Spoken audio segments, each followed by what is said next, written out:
Selamat datang di channel Simar Imam. Sembari mendengarkan tinggalkan like dan komentarnya bosku. Jangan lupa pasang headset kalian. Siapkan pancing dan umpan. Mari kita mancing, semoga dapat ikan. Penembak jitu terbaik. Bab 301. Lian awalnya bertubuh pendek karena kekurangan gizi. Setelah bergabung dengan tentara, makanannya tetap sesuai dengan tubuhnya dan dia menjadi lebih kuat tipis. Tidak ada yang bisa dilakukan untuk mengatasinya. Latihan jangka panjang dan intensitas tinggi ditakdirkan agar berat badan Lian tidak bertambah. Lihat saja berapa banyak prajurit yang gemuk. Justru karena sosok Lian terlihat biasa saja, Huang Mao dan Bai Mao secara selektif mengabaikannya, dan keduanya mengulurkan tangan untuk meraih gadis itu lagi. Cepat ikuti kami, biarkan saudara Lang menunggu dan kamu akan memiliki sesuatu untuk dilihat. Berhenti. Lian meraung marah, suaranya keras, mengejutkan mereka berdua. Apa yang ingin kamu lakukan di siang hari bolong? Salah. Sepertinya sekarang sudah malam. Jangan pedulikan dia. Setelah Lian meraung, dia berdiri di sana dengan dominan dan terus menuangkan air. Adegan itu agak canggung untuk beberapa saat, dan satu-satunya suara di kamar mandi hanyalah suara air mengalir Lian. Setelah sadar kembali, Bai Mao yang lebih kurus berteriak dengan marah, "Nak, siapa kamu? Ada apa denganmu di sini?" Pria gendut itu pun berteriak, "Kamu tidak mau bertanya siapa pemilik tempat ini? Jika kamu berani ikut campur dalam urusan saudara Lang, menurutku kamu sudah tidak sabar. Keluar dari sini, atau aku akan menghancurkanmu," kata Huang Mao dan mengeluarkan belati dari sakunya. "Tidak, selamatkan aku." Gadis itu berpegangan lebih erat, menolak melepaskannya. "Tidak apa-apa." Lian mengulurkan tangan dan memegangi gadis di belakangnya. Begitu dia berbalik, air mengenai kakinya yang berambut putih. "Anak baik, apakah kamu mencari masalah?" Bai Mao langsung marah, mengayunkan pisaunya dan menusuk dada Lian. "Aku pergi, kamu serius? Apakah ada hukum kerajaan untuk ini?" Retakan. Lian meraih pergelangan tangan Bai Mao, meraih belati, dan menamparnya, menjatuhkan Bai Mao ke tanah. Kali ini bagus, Bai Mao berbaring dalam posisi yang benar dengan mulut terbuka. Wow! Semua air seni masuk ke mulut Bai Mao. Lian sendiri terkejut sesaat, dia tidak menyangka segalanya akan menjadi sekecil ini, dan dia tidak bisa menahan tawa. "Wah, aku tidak menyangka kamu memiliki hobi seperti itu. Sebaiknya kamu bekerja di kamar mandi mulai sekarang." Karena itu, Lian menggelengkan kepalanya 2 kali, menurunkan kembali adiknya, dan membetulkan celananya. Bai Mao pingsan oleh Lian, dan dia terbangun lagi ketika dia disiram air seni. Dia berbaring di tanah dan muntah tanpa henti. Ketika pria gemuk berambut kuning melihat ini, dia meninju Lian dengan tinjunya dan berteriak, "Jika kamu berani memukul saudaraku, aku akan menghancurkanmu. Apakah enak hanya karena Anda punya banyak daging?" Lian meninju, dan terdengar suara, pop, dan pergelangan tangan Huang Mao langsung patah. "Ah!" Huang Mao berteriak seperti babi pembunuh dan mundur. Bang! Lian melemparkan belati di tangannya, langsung menusuk pintu kayu kamar mandi, dan berteriak, "Keluar!" Huang Mao dan Bai Mao tidak berani tinggal. Mereka saling membantu dan lari. Setelah kabur keluar, keduanya berteriak dengan angkuh, "Wah, kalau kamu punya nyali, tunggu aku. Aku harus menghancurkanmu." Setelah membersihkan mereka berdua, Lian menoleh ke gadis itu dan bertanya, "Nona, kamu baik-baik saja?" Huhu. Wajah gadis itu memerah, dia membuka mulutnya dan meniup ke arah Lian, dan berkata dengan nada menggoda, "Tidak apa-apa tanpa aku." Lian merasa ekspresi gadis itu tidak tepat, maka dia berkata, "Jangan takut, saya punya teman yang merupakan dokter ajaib. Sekarang saya akan mengajak Anda untuk menunjukkan kepadanya." "Oh, baiklah," kata gadis itu sambil melingkarkan tangannya di pinggang Lian. Lian sedikit mengernyit, semakin merasa ada yang tidak beres. Dia melepaskan diri dari tangan gadis itu dan berkata, "Nona, jangan lakukan ini. Aku akan mengangkatmu." Setelah mengatakan itu, melihat pakaian gadis itu tipis, dia melepas mantelnya dan mengenakannya, lalu membantunya keluar dari kamar mandi. "Mana dan, siapa yang berani macam-macam dengan anjing hutanku dan bahkan melukai adikku? Keluar dari sini. Jika aku tidak melepaskan salah satu tangan dan kakiku hari ini, aku, si anjing hutan, tidak akan berkeliaran di sini mulai sekarang." Petik 2. "Bos, itu anak laki-laki itu. Bos, itu dia mematahkan tanganku." Tidak lama setelah berjalan keluar, saya mendengar suara gemuruh datang dari seberang koridor. Pria berambut kuning dan berambut putih yang telah dipukuli oleh Lian berjalan bersama seorang pria berusia awal 30-an, dengan bekas luka di dahi dan mata seperti serigala, diikuti oleh sekitar 20 adik laki-laki. Tidak ada keraguan bahwa pria dengan bekas luka di dahinya dan berpenampilan arogan adalah Coyote, bajingan di area ini. Gadis itu menjadi semakin ketakutan setelah melihat anjing hutan itu. Lian memeluknya erat dan menghiburnya, "Jangan takut, semuanya akan baik-baik saja. Nak, hentikan. Apakah kamu yang memukul adikku?" Coyote menunjuk ke arah Lian dan bertanya. "Saya tidak mengerti ini." Lian sedang menggendong gadis itu, "Siapa dia jika bukan dia?" "Minggir. Kamu menghalangi jalan, idiot." Wajah Coyote ditendang oleh Lian, dan pangkal hidungnya patah. Darah tumpah seperti air mancur, dan pria itu terbang keluar dan memukul adik laki-laki di belakangnya. Huang Mao dan Bai Mao tertegun sejenak. Mereka tidak menyangka Lian akan begitu hebat dan berani menyerang saat ini, dan yang dia pukul adalah bos mereka Coyote. Anjing hutan itu tertegun beberapa saat, dan butuh waktu lama baginya untuk kembali sadar. Dia berteriak pada adik laki-laki yang mendukungnya, "Kamu buta sekali. Apa yang kamu lakukan berdiri di sana? Aku akan menghancurkan anak itu. Apa gunanya? Aku akan menanggung konsekuensinya." Wow! Baru kemudian adik-adik Coyote bereaksi dan mengeluarkan senjata seperti belati dan pipa baja satu persatu. Pada saat ini, pintu kamar pribadi di sebelah Coyote terbuka, dan beberapa pemuda kuat bergegas keluar. Long San dan yang lainnya lah yang mendengar keributan di luar dan datang untuk memeriksa situasinya. "Kapten, apa yang terjadi?" Long San bertanya. "Tidak apa-apa, itu hanya beberapa lalat yang mengganggu. Pukul saja mereka beberapa kali." "Ya." Ketiga naga itu merespons dan berbalik menghadap Coyote dan adik laki-lakinya. Meskipun jumlah pasukan Coyote 2 atau 3 kali lebih banyak dari Lian, dan mereka semua memegang senjata di tangan, mereka tiba-tiba menjadi lemah saat menghadapi Long San. Tidak ada yang bisa kita lakukan mengenai hal ini. Aura yang dipancarkan oleh para prajurit jauh melampaui apa yang bisa dibandingkan dengan para gangster ini, terutama aura yang dipancarkan oleh anggota tim Gigi Naga, yang benar-benar mematikan. Mengusir tentara musuh tanpa berperang adalah apa yang Anda lihat. Sebelum mereka benar-benar dapat mengambil tindakan, beberapa gangster pengecut membuang senjata mereka dan melarikan diri. Sisanya bertahan, tetapi mereka bukan tandingan Long San dan yang lainnya. "Pria tampan, cepat datang dan lihat ada apa dengan dia," kata Lian dan membantu gadis itu berbaring di kamar pribadi, tapi tangan gadis itu masih memeluk Lian dengan erat. Bukan karena takut, tapi karena alasan lain. Bai Junan hanya melihat sekali dan berkata dengan pasti, dia telah dibius. Dibius. Betapapun terlukanya Lian, dia juga memahami bahwa obat yang disebutkan Bai Junan adalah obat untuk hubungan cinta antara pria dan wanita, dan itulah cara yang digunakan oleh para gangster tersebut. Bab 302. Setelah Xiao Yue bangun, alisnya sedikit berkerut, dan ada semburan rasa sakit di bagian bawah tubuhnya. Pikirannya sesekali mengingat apa yang terjadi tadi malam. Kemudian, Xiao Yue melihat warna merah dan pisau terbang. Meskipun dia tahu Lian lah yang menyelamatkannya, Xiao Yue tetap berteriak dengan marah, "Tidak peduli siapa kamu, aku akan membunuhmu." "Ah, berhutang." Lian bersin dan berdiri di kantor Zhou Yutong, memandangi bos cantik ini. "Bos, apa yang kamu inginkan dariku?" Lian bertanya dengan rasa ingin tahu. Dia minum terlalu banyak tadi malam, dan kepalanya hampir meledak ketika dia bangun pagi-pagi. Jika dia tidak meminum sup penghilang rasa sakit Bai Junan, Lian menjamin dia akan menjadi gila sekarang. Apalagi memikirkan wanita itu. "Xiao Yue, aku ingin tahu apakah dia akan membenciku." "Lian, aku ingin kamu bertanggung jawab atas pemilihan tim Dragon Ya tahun ini." Pemilihan tim Gigi Naga. Mereka yang terpilih akan menjadi anggota cadangan tim Dragon Ya dan akan menjadi sumber darah baru untuk tim Dragon Ya. Tidak berlebihan jika dikatakan bahwa orang-orang terpilih ini akan menjadi harapan masa depan tim Gigi Naga. "Bos, apakah kamu yakin ingin memberiku tugas sepenting itu?" Lian bertanya. "Mengapa, kamu begitu tidak yakin pada dirimu sendiri?" Zhou Yutong bertanya, suaranya melemah sebelum dia melanjutkan, "Meskipun kamu keluar dari sekolah penembak jitu Jerman, kamu masih menjadi pemenang penghargaan peluru emas termuda di sekolah penembak jitu Jerman. Dan aku pernah menjadi pemenang penghargaan peluru emas termuda di sekolah penembak jitu Jerman.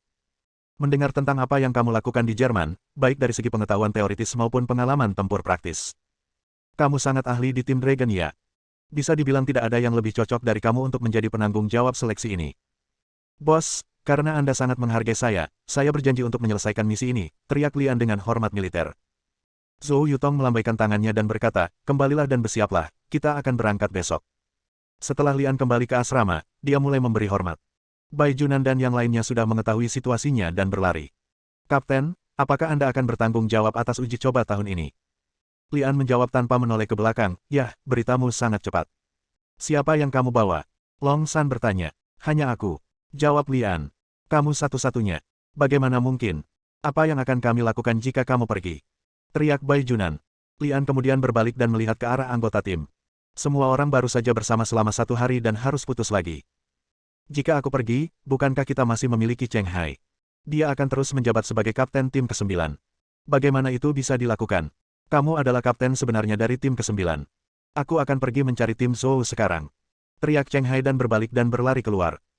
Baik itu Cheng Hai atau anggota tim lainnya, mereka semua percaya bahwa Zhou Yutong sengaja menjadikan Lian bertanggung jawab atas uji coba tersebut dan tidak ingin mengembalikan Lian sebagai kapten tim ke-9. "Berhenti!" teriak Lian. Cheng Hai berhenti.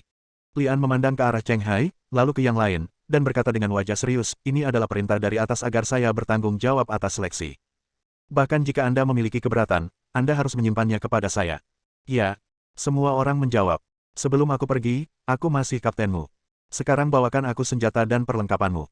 Aku ingin memeriksa apakah kamu malas akhir-akhir ini. Sebuah kontes. Tanya Cheng Hai. Lian mengangguk dan berkata, aku memberimu waktu 1 jam. Selama kamu bisa menangkapku, kamu akan menang. Kapten, aku akui kamu hebat, tapi kamu meremehkan kami ketika kamu berurusan dengan begitu banyak dari kami sendirian, kan? Teriak Cheng Hai tidak yakin. Kamu akan segera tahu jika aku meremehkanmu. Oke, sampai jumpa di taman bermain 3 menit lagi. Wow. Semua orang segera berpencar dan pergi mengambil senjata dan perlengkapan masing-masing. 3 menit kemudian, semua orang berkumpul di taman bermain. Karena ini hanya kompetisi sederhana, semua orang bertarung dengan ringan. Meskipun dia memegang pistol di tangannya, tidak ada peluru di pistolnya, bahkan peluru kosong pun tidak. Dapat dikatakan bahwa senjata tidak ada gunanya dalam kompetisi ini. Tidak berlebihan jika dikatakan sebagai beban.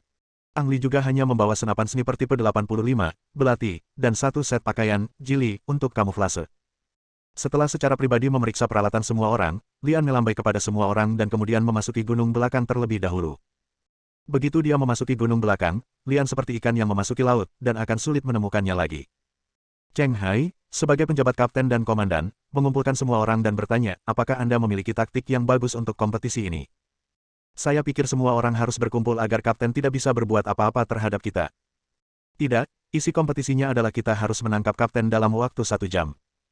Jika kita berkumpul dan targetnya terlalu besar, dan kapten menemukan tempat nongkrong secara acak, kita mungkin kehilangan kesempatan untuk menangkapnya. Petik 2. Ya, sebaiknya kita menyebar. Jika seseorang melihat kaptennya, ucapkan halo, dan orang lain akan berkumpul untuk menangkap kapten tersebut.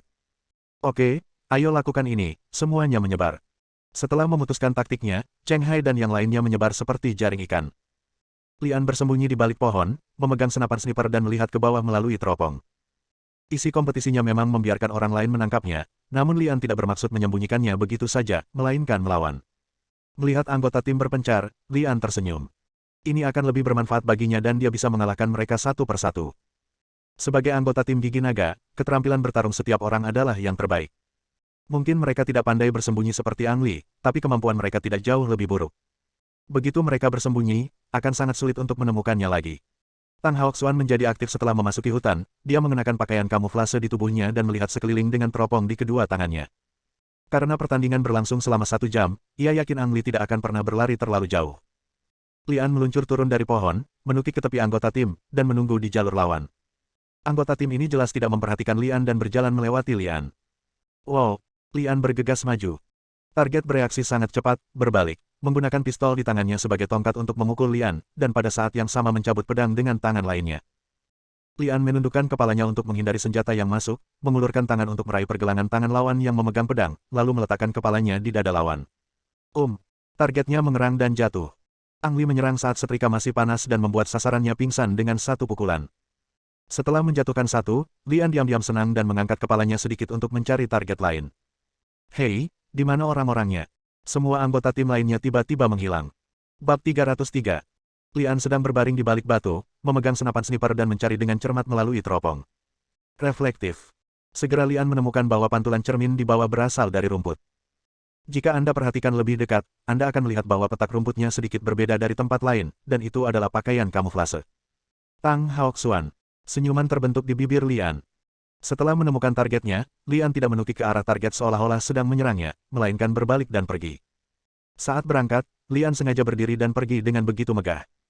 Tang Haoxuan, yang bersembunyi di rerumputan, melihat Lian. Kekuatan pembesaran teleskop bahkan memungkinkan dia untuk melihat dengan jelas senyuman di wajah Lian. Kapten tidak tertipu, cepat kejar dia. Tang Haoxuan dengan cemas. Dia melompat dari rumput dan mengejar ke arah Lian sambil berteriak. Wow! Beberapa sosok muncul dari dekat Tang Haoxuan, mengejar Lian dengan putus asa. Cheng Hai memang meminta semua orang untuk bubar, tetapi segera mengikuti saran Tang Haoxuan dan memasang jebakan. Sebagai penembak jitu dengan banyak pengalaman bertempur, Tang Haoxuan sangat mengenal Lian. Dia menduga Lian akan mengambil inisiatif, jadi dia memasang jebakan menggunakan dirinya sebagai umpan. Pemain yang dijatuhkan oleh Lian bisa dikatakan sebagai umpan, digunakan untuk mengalihkan perhatian Lian agar orang lain sempat bersembunyi. Alhasil, Lian mengko anggota tim tersebut, namun tidak terus terjun ke dalam jebakan. Di medan perang, jika Anda bisa melihat jebakan musuh terlebih dahulu, Anda seringkali bisa menyelamatkan nyawa Anda. Lian hanya menemukan Tang Haoxuan, tetapi tidak menemukan anggota tim lainnya. Bahkan orang lain pun bisa bersembunyi dengan baik, mengapa Tang Haoxuan, seorang penembak jitu, tidak bisa? Dapat dikatakan bahwa Tang Haoxuan pintar tetapi disesatkan oleh kepintarannya. Karena dialah jebakan itu terungkap. Lian sengaja menyombongkan diri saat berbalik agar Tang Haoxuan dan yang lainnya melihatnya sehingga mereka bisa kehabisan inisiatif sendiri. Sekarang lokasi semua orang terungkap, Ang Li dapat menerapkan kembali rencana pertempurannya. Segera, anggota tim mengetahui bahwa Lian menghilang lagi. Separuh waktu kompetisi telah berlalu. Cheng Hai dan kelompoknya tidak punya waktu untuk memasang jebakan dan hanya bisa buru-buru mencari di pegunungan dan hutan. Kali ini, mereka benar-benar terpencar. Mereka hanya berharap ada yang bisa menemukan Lian secepatnya agar bisa menjatuhkannya. Ah! Teriakan datang dari hutan. Anggota tim lainnya datang setelah mendengar berita tersebut dan menemukan bahwa anggota tim lainnya telah diserang oleh Lian dan pingsan. Sebelum mereka dapat mencari posisi Lian lagi, terdengar teriakan lagi dari belakang, dan anggota tim ketiga terjatuh. Baru kemudian mereka menyadari bahwa seruan yang dilontarkan anggota tim kedua saat terjatuh itu disengaja oleh Lian untuk memancing mereka agar berkesempatan mengintai dan menyerang orang-orang di belakang. Anggota tim menjadi bijaksana dan bertindak bersama. Namun saat mereka beraksi bersama, Ang Li menjadi tidak terlihat dan langsung diserang setelah mereka bubar. Batasan waktu membuat Cheng Hai kehilangan kesabaran. Ini adalah jebakan kecil yang dirancang oleh Ang Li sebelum kompetisi. Sebaliknya, Ang Li sangat sabar dan selalu menunggu musuh mengungkap kekurangannya sebelum mengambil tindakan. Semakin lama waktu berlalu, semakin menguntungkan bagi Ang Li. 1 jam berlalu dengan cepat. Kecuali Cheng Hai, Long San, Tang Haoxuan, dan Bai Junan, semua orang telah dijatuhkan oleh Lian. Hal ini membuat semua orang merasa malu. Mengapa semua orang menjadi anggota tim Gigi Naga? Mengapa ada kesenjangan yang begitu besar antara mereka dan Ang Li? Kali ini Ang Li memberikan pelajaran pertama kepada anggota tim 9 setelah kembali. Anda harus tetap tenang setiap saat. Semakin situasi tidak kondusif bagi Anda harus semakin bersabar, menunggu musuh mengungkapkan kekurangannya sebelum membunuh musuh dengan satu pukulan. Konsep pertarungan penembak jitu juga berlaku untuk pertarungan kelompok dan bahkan pertarungan skala besar. Keesokan harinya, setelah sarapan, Lian dikirim ke pangkalan pelatihan cadangan. Dalam proses seleksi, peran utama dimainkan oleh pemain cadangan. Oleh karena itu, Ang Li harus memilih orang di sini. Meskipun Lian sangat makmur di tim Dragon Ya, dia sudah menjadi sosok terkenal, namun di markas pelatihan tim cadangan tim Dragon Ya, dia bukanlah siapa-siapa. Pasalnya, tempat latihan ini hanyalah unit afiliasi dari tim Gigi Naga. Selain memberikan darah segar kepada tim Gigi Naga setiap tahunnya, keduanya benar-benar terisolasi. Selain itu, untuk bisa masuk tim Gigi Naga, anggota cadangan harus berlatih setiap hari. Bagaimana mereka bisa punya waktu untuk bertanya tentang gosip? Lian sudah berada di sini selama 3 bulan, jadi bisa dibilang semua orang pasti familiar dengan wajahnya. Meski Ang Li tidak memakai tanda pangkat, ia tetap diakui sebagai rekrutan Danzi tahun lalu. Hei, kenapa kamu mengirim prajurit baru ke sini tahun ini? Bahkan anggota tim Dragon Ya asli yang bertanggung jawab atas pelatihan di sini sangatlah aneh, apalagi anggota tim cadangan. Tahun lalu, banyak orang mengira Ang Li bisa bergabung dengan tim Dragon Ya adalah sebuah kebetulan, bahkan mereka menahan nafas dalam hati. Lian muncul lagi, dan segera beberapa orang yang tidak yakin berdiri. Lian, apakah kamu masih mengingatku? Orang yang berbicara memiliki suara yang nyaring, tingginya hampir 1,9 meter, dan dengan fisik yang kuat, dia tampak seperti raksasa kecil yang berdiri di sana. Lian mengakui pihak lain sebagai pemain cadangan yang memasuki pusat pelatihan setahun lebih awal darinya. Masuk akal jika pemain cadangan hanya memiliki 2 kesempatan untuk bergabung dengan tim Gigi Naga. Yang pertama adalah penilaian setelah 3 bulan pelatihan di tempat pelatihan, dan yang lainnya adalah penilaian setelah 1 tahun. Jika Anda gagal dalam penilaian kedua, Anda akan dikirim kembali ke unit awal Anda. Tapi raksasa kecil ini masih ada. Mungkinkah peraturannya sudah berubah? Lian tidak memahami peraturan di sini dan tidak mempelajarinya dengan cermat. Saya hanya memiliki sedikit kesan tentang raksasa kecil di depan saya, tetapi saya tidak tahu siapa nama orang tersebut. Ada apa? Lian mengangkat kepalanya dan bertanya. Saat berdiri di depan raksasa kecil yang lebih tinggi dari Anda harus mengangkat kepala saat berbicara, atau memperlebar jarak antara kedua pihak, jika tidak, Anda tidak dapat melihat wajah orang lain sama sekali. Bukan apa-apa, aku hanya ingin menantangmu, kata raksasa kecil itu sambil mengepalkan tangan kanannya dan menepuk pelan telapak tangan kirinya, mengeluarkan suara, pop. Tantang aku, kenapa? Lian bertanya dengan rasa ingin tahu. Raksasa kecil itu menjawab, sederhana sekali. Anda adalah anggota resmi tim Gigi Naga. Selama saya mengalahkan Anda, itu akan membuktikan bahwa saya memenuhi syarat untuk bergabung dengan tim Gigi Naga dan menjadi anggota sejati. Lian melihat pihak lain ingin bertarung dengannya, jadi dia menggelengkan kepalanya diam-diam dan menghela nafas. Pantas saja raksasa kecil ini gagal bergabung dengan tim Gigi Naga. Ternyata dia adalah seorang pemuda bodoh yang hanya tahu cara melakukan sesuatu. Memang tidak bisa dipungkiri bahwa kehebatan bertarung seorang prajurit bisa menambah poin, namun menjadi anggota tim Gigi Naga bukan berarti bisa bertarung. Tidak peduli seberapa kuat tinjumu, bisakah menghentikan peluru. Menjadi anggota tim Gigi Naga membutuhkan kemampuan tempur yang komprehensif. Terkadang juga tergantung pada kemampuan bekerja sama dengan orang lain. Bagaimanapun, medan perang bukanlah pertarungan satu orang. Bab 304. Apa? Kamu takut? Aku tahu kamu takut. Haha. Kukira kamu kuat sekali, tapi ternyata kamu hanya pengecut. Sayang sekali Ryuga Sentai punya orang sepertimu. Petik 2. Sebelum Lian dapat berbicara, raksasa kecil itu berteriak dengan arogan. Daerah sekitarnya langsung memicu serangkaian tawa. Entah itu instruktur di tempat latihan atau pemain cadangan yang menyaksikan kegembiraan dan tidak takut dengan masalah besar, mereka semua mengira Lian takut untuk raksasa kecil. Aku sedang terburu-buru, kata Lian. Apa? Karena tawa di sekitarnya terlalu keras, raksasa kecil itu tidak mendengar dengan jelas apa yang dikatakan Lian. Kubilang aku sedang terburu-buru. Jika kamu ingin menantangku, lakukanlah dengan cepat. Jika tidak, silakan minggir. Lian Xin berkata tanpa sadar. Apa? Raksasa kecil itu berteriak lagi, kali ini dengan marah. Kamu yang meminta ini. Sambil berbicara, Xiao Juchong meninju Lian. Lian sengaja membuat marah raksasa kecil itu, ia tahu kedatangannya ke sini akan menimbulkan ketidakpuasan banyak orang, terutama para instruktur yang merupakan anggota resmi tim Gigi Naga. Jika Anda ingin berhasil menyelesaikan tugas seleksi ini, Anda harus menetapkan otoritas Anda. Dapat dikatakan bahwa raksasa kecil itu meminta masalah dan dikirim ke pintu rumah Lian Zai. Tanpa mengelak, Lian langsung meninjunya. Dong, dong, 2 kali. Saat tinju raksasa kecil itu mengenai Lian, tinju Lian juga mengenai raksasa kecil itu. Wajah raksasa kecil itu tiba-tiba berubah, alisnya menegang, wajahnya berkerut, dan wajahnya terlihat kesakitan. Lian merasa lega. Bagaimanapun juga, raksasa kecil itu hanyalah anggota cadangan dari tim Gigi Naga, namun penampilannya terlihat sedikit lebih garang, jauh di belakang, juara tinju, John. Lian terkena tinju raksasa kecil itu dan merasakan sakit juga, tapi dia tetap tenang dan menahan rasa sakit, lalu dilanjutkan dengan pukulan atas. Raksasa kecil itu bereaksi sedikit lambat, dan dagunya dipukul langsung oleh tinju Ang Li. Semua penonton tercengang. Tidak ada yang menyangka Lian yang tampak kurus akan menjatuhkan raksasa kecil itu ke tanah hanya dengan 2 pukulan. Terutama para instruktur, yang sering berdebat dengan raksasa kecil, dan beberapa orang tidak bisa memanfaatkan raksasa kecil itu. Ang Li memenangkan pertarungan dan hanya menggunakan 2 pukulan. Hal ini membuat semua orang yang hadir merasa malu. Apakah ada orang lain yang ingin menantangku? Lian melihat sekeliling, aura pembunuh yang kuat keluar dari tubuhnya. Semua orang gemetar. Ang Li mengirimkan sinyal yang buruk, dan jika ingin menantang, tidak semudah menerima 2 pukulan, itu akan membunuh seseorang. Tim Li, kan? Kita semua siap dan siap berangkat kapan saja. Seorang instruktur mendatangi Lian dan berkata sambil tersenyum. Lian mengenali instruktur ini, yang hampir berusia 40 tahun, sebagai penanggung jawab pangkalan ini. Faktanya, saya hanya mengurus beberapa dokumen setiap hari, dan saya tidak terlalu melatih anggota cadangan sama sekali, apalagi melakukan misi penuh peluru seperti anggota biasa tim Gigi Naga. Terus terang, dia hanyalah anggota staf pendukung dan tidak tahu bahwa Lian adalah kapten tim ke-9. Memanggil Kapten Li sangatlah sopan. Berapa banyak orang yang akan menemaniku dalam misi seleksi kali ini? Lian bertanya. Penanggung jawab menjawab, 5 instruktur dan 30 anggota tim cadangan, apakah Anda sudah cukup melihatnya? Ada 5 instruktur dan 30 pemain cadangan, yang bisa dikatakan 2 kali lipat jumlah Lian yang berpartisipasi dalam uji coba. Hal ini menunjukkan perubahan sikap penanggung jawab terhadap Lian. Dia yakin Lian akan menjadi terkenal di masa depan, jika tidak, atasan tidak akan mengirimnya sendirian, jadi dia ingin menjilat Lian.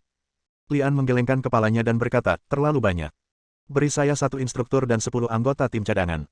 Orang yang bertanggung jawab tertegun sejenak dan bertanya dengan hati-hati, Kapten Li, apakah Anda yakin hanya membutuhkan beberapa orang ini? Menurut informasi terpercaya yang saya dapatkan, hampir 200 tentara mengikuti seleksi hari ini, lebih banyak dari sesi sebelumnya. Hampir 200 orang mengikuti uji coba.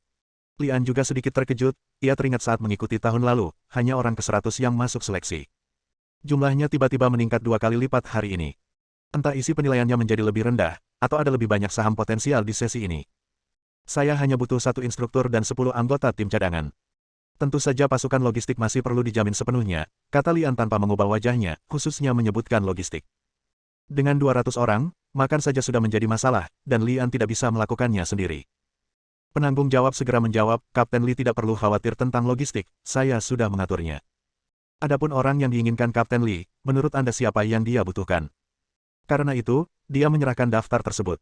Lian tidak menerima daftar tersebut, tetapi menunjuk ke seorang instruktur dan berkata, biarkan dia pergi bersamaku. Adapun pemain cadangan mana yang akan dikirim, itu terserah dia. Instruktur yang disentuh oleh Lian langsung menyentuh dadanya, seolah dipilih oleh Lian berarti dia lebih unggul dari yang lain. Ngomong-ngomong, bawalah orang ini bersamamu. Lian menunjuk ke arah raksasa kecil yang tak sadarkan diri di tanah. Oh, baiklah. Orang yang bertanggung jawab menjawab sambil tersenyum. Lian tinggal di tempat pelatihan kurang dari 10 menit setelah personel dipilih, semua orang naik pesawat angkut yang sama untuk terbang ke lokasi pemilihan. 1 jam kemudian, Lian mendarat di daerah pegunungan yang tenang. Lokasi seleksinya masih sama seperti tahun lalu saat Ang Li mengikuti seleksi. Melihat pemandangan familiar di depannya, Lian menghela nafas dalam hatinya. Setahun kemudian, sepertinya tidak ada yang berubah di sini, tapi yang berubah adalah identitas Lian. Setahun yang lalu, Lian adalah seorang prajurit yang mengikuti kompetisi seleksi, namun setahun kemudian ia menjadi komandan kompetisi seleksi. Para prajurit yang datang untuk mengikuti tes seleksi diangkut satu persatu dengan pesawat angkut. Sebelum semua penilai tiba, Lian duduk di atas batu dan menatap kuali di depannya. Gulu. Ada sepanci perut babi yang mendidih di dalam panci, dan panci itu akan turun ketika semua penguji tiba, sehingga mereka bisa makan cukup sebelum memulai. Dalam industri apapun, pendatang baru akan selalu dijamu oleh seniornya ketika memasuki industri tersebut, dan para senior akan selalu menggunakan keramah tamahan yang mereka terima saat pertama kali memasuki industri tersebut kepada pendatang baru. Aroma daging masuk ke hidung bersama uapnya, menggugah selera para penguji yang sejak pagi belum makan pun sudah ngiler dan teriak, gugu, di dalam hatinya saat mencium aroma daging. Lian mencium aromanya dan melihat daging yang dimasak, tapi dia tidak memiliki nafsu makan. Alasannya sederhana, obat pencahar diberikan di dalam. Sungguh suatu harta karun. Lian merasa kasihan ketika memikirkan tentara yang mengalami diare setelah makan makanan tersebut. Saya ingin tahu apakah orang yang pertama kali memikirkan metode ini pernah merasa lapar. Bersambung.